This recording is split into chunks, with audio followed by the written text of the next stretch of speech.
Alam mo ba kung saan galing ang pangalan ng Pilipinas? Spoiler alert, hindi ito galing sa atin. Noong 1542, dumaan dito ang Kastilang si Ruy Lopez de Villalobos.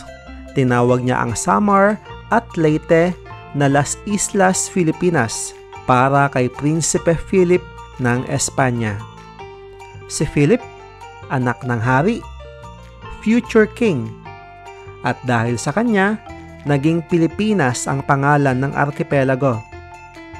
Sinundan ito ni Miguel Lopez de Legazpi noong 1565.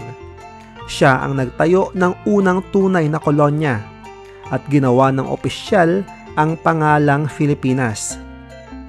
Ang pangalan natin, galing man sa banyaga, ay hinabi na natin sa ating kasaysayan at itinuturing na nating talagang atin.